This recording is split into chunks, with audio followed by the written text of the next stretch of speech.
یہ صاحب کیا کہہ رہے ہیں؟ یہ کہہ رہے ہیں کہ وہ جو تھوڑا بہت انہوں نے کیا نا، اس کے نتیجے میں پھر یہ ہوا کہ تم سے ساری کی ساری زمین. او بھائی، مسلمانوں کی مذہبی قیادت کا کوئی بیچ میں کوئی لینا دینا تھا؟ امریکہ نے اس سے پوچھ کے کیا ہوا تھا، اسرائیل نے اس سے پوچھ کے کیا ہوا تھا. تو کامن سینس ہوتا ہے نا بندے میں. یہ صاحب یہ فرما رہے ہیں کہ مسلمانوں کو پہلے دن سے بھی آگے بالکل لیٹ جانا چاہیے تھا. اگر کسی نے کوئی فتویٰ دے بھی دیا ہے نا کہ اٹھو جدوجہد کرو، اٹھو کوشش کرو، تو اس نے بھی غلط کیا ہے. کیوں؟ اس لیے کہ امریکہ بہادر، برطانیہ بہادر، اسرائیل بہادر، یہ غلام ابن غلام ٹرانسجنڈر قسم کے مسلمان، ان کو کیا لگے ان چیزوں سے؟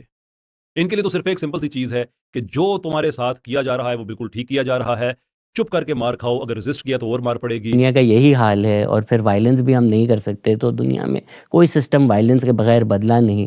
تو کیا مسلمانوں کو بس پھر قبول ہی کر لینا چاہیے کہ جو اگر ہم ہار چکے ہیں تو پھر ہم ہارے ہی رہیں گے. تو جو جب تک طاقت میں ہے، یا تو کوئی معجزہ ہو جائے خدا کا کہ یہ لوگ خود سے نست و نابود ہو جائیں تو ہم پاور میں آ جائیں.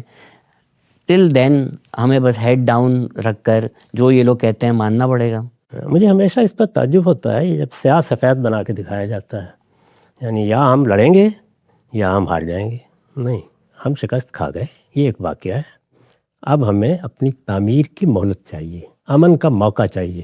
یہ خدا کے پیغمبر نے بھی حدیبیہ کا معاہدہ کر کے 10 سال کے لیے حاصل کرنا چاہا تھا. یہ ہماری ضرورت ہے. اس وجہ سے جب موقع آئے گا تو لڑیں گے بھی. ظلم و عدوان کے خلاف جہاد ہمارے دین کا حکم ہے، ہم اس کی تیاری بھی کریں گے. ہمارے پیغمبر نے نہیں، ہماری کتاب نے، ہمارے پروردگار نے ہمیں کہا ہے کہ اعدوا لہم ما استطعتم من قوۃ ورباط الخیل. اپنے گھوڑے تیار رکھو. تو تیاری کریں گے.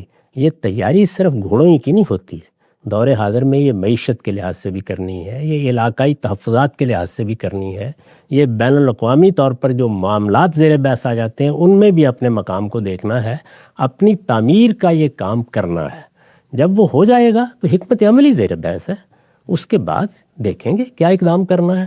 معلوم نہیں ہمارے حق میں کوئی فیصلہ ہوتا ہے یا دنیا میں کسی اور قوم کے حق میں فیصلہ ہوتا ہے. دنیا میں اللہ کا قانون یہ ہے کہ تلک الایام نداولها بین الناس.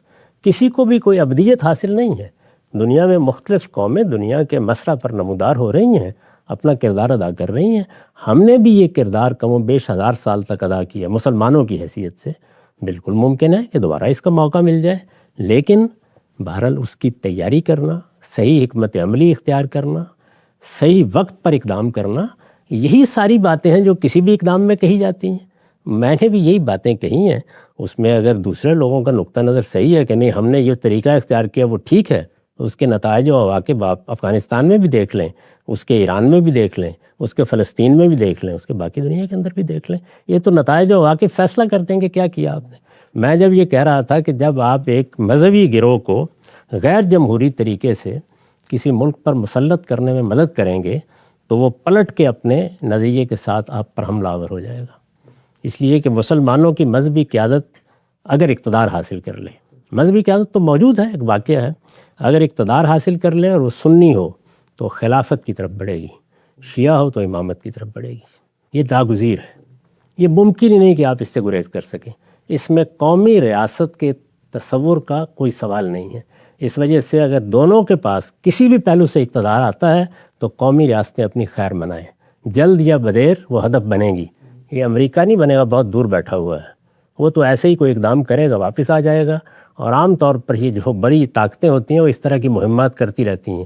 سوال یہ میرے خطے کے ساتھ کیا ہوگا، میرے وطن کے ساتھ کیا ہوگا، میرے ملک کے ساتھ کیا ہوگا، گرد و پیش کی مسلمان ریاستوں کے ساتھ کیا ہوگا، 57 ملکوں کے ساتھ کیا ہوگا. میرا کنسرن یہ ہے. کیا ہوگا؟ تباہی ہوگی، بربادی ہوگی، اس کے سوا کچھ نہیں ہوگا. جو 35 سال تک طالبان میں آپ لوگوں کی حکمت عملی کا نتیجہ نکلا وہی نکلے گا. آپ کو پھر کابل پر بم برسانے پڑیں گے. تیار ہو جائیں اس کے لیے. سر اگر میں کسی پولیٹیکل ایکسپرٹ سے بات کر رہا ہوتا تو ان کی ایک رائے ہوتی، اس پہ یہ رائے ڈسکشن ہو سکتا تھا. بٹ سنس آپ ایک اسلامک تھنکر ہیں تو میں چاہوں گا کہ اسلامک پرنسپلز سے ہی ڈرائیو کر کر آپ کی رائے آتی ہے. کیونکہ وقت کی تھوڑی قلت ہے، میں اپنی انڈرسٹینڈنگ پیش کرنا چاہوں گا. جہاں جہاں غلط ہوگا اس کی اصلاح دیجیے گا. کہ آپ کی نظر میں سورہ توبہ کے جو احکامات ہیں وہ اس وقت کے لیے تھے، وہ وقت ختم ہو گیا. آئی نو کہ پروفٹ صلی اللہ علیہ وسلم کے بعد خلافت میں بھی کیا، لیکن آپ کہتے ہیں وہ وہی وقت تھا، وہ آج کے لیے نہیں تعین ہوئے ہوئے، اور آج کے دور میں آپ نے یا میں نے نہیں کرنا. تو اگر تو یہ صحیح ہے تو یہ فیصلہ کس طرح سے ہوتا ہے کہ قرآن میں کیا چیز ہے وہ اس وقت کے لیے ہی تھی صرف، اور کیا ایسی چیزیں ہیں جو آج کو مجھے بھی فالو کرنی چاہیے؟ یہ فرق کس طرح سے واضح ہوگا؟ Not to somebody like you, ظاہری بات ہے آپ کا تو اسکالرلی ورک ڈیکیڈس کا ہے، بٹ ایز اے لے مین اگر میں قرآن پڑھ رہا ہوں، مجھے یہ وقت فرق کیسے واضح ہوگا اگر میں صحیح ہوں کہ یہی فرق ہے؟ قرآن مجید خود بتاتا ہے، وہ جب کوئی حکم دیتا ہے تو اس کی پوری تفصیل کرتا ہے، یہ بتاتا ہے کہ کس بنیاد پر دیا گیا ہے، اس کی نوعیت کیا ہے، اس کا تعلق پیغمبر سے ہے یا پیغمبر کے گھرانے سے ہے، اس وقت کے حالات سے ہے، صحابہ کرام کی جماعت سے ہے، عام لوگوں سے ہے، یہ کوئی ابدی حکم ہے یا اس کا تعلق کسی خاص صورتحال سے ہے، تو اس کو واضح کرتا ہے۔ اس میں صرف احکام بیان نہیں ہوتے، یہ ساری چیزیں بھی بیان ہوتی ہیں اس کے ساتھ، اور بڑی وضاحت کے ساتھ بیان کرتا ہے۔ تو اس وجہ سے ہر چیز کو دیکھا جائے گا، لیکن وہاں سے حکم لینا کون سا ہے؟ یعنی جہاد کا حکم ہے نا، تو جہاد کا حکم تو ابدی طور پر موجود ہے کہ ظلم و عدوان کے خلاف ہم جہاد کر سکتے ہیں، اقدام کر کے بھی کر سکتے ہیں، مدافعت میں بھی کر سکتے ہیں۔ میں نے خود اس کو لکھا ہے، بیان کیا ہے، ہمیشہ لوگوں کو بتایا ہے، ضرور کریں، یہ تو زیر بحث ہی نہیں ہے۔ تو اگر کوئی اس میں غلط ترجمہ نکالتا ہے کہ یہود و نصارہ آپ کے دوست نہیں ہو سکتے، تو ورڈ یا ٹیکسٹ تو وہی کہتا ہے، لیکن اس کا جو کانٹیکسٹ ہے وہ کیوں لوگوں کو پھر سمجھنا مشکل ہو جاتا ہے؟ ہر جگہ جب آپ کسی چیز کو سمجھتے ہیں تو آپ کو تینوں مراحل سے گزرنا ہوتا ہے، لفظ کے معنی کیا ہے، جملے کی تعریف کیا ہے، سیاق و سباق کیا ہے۔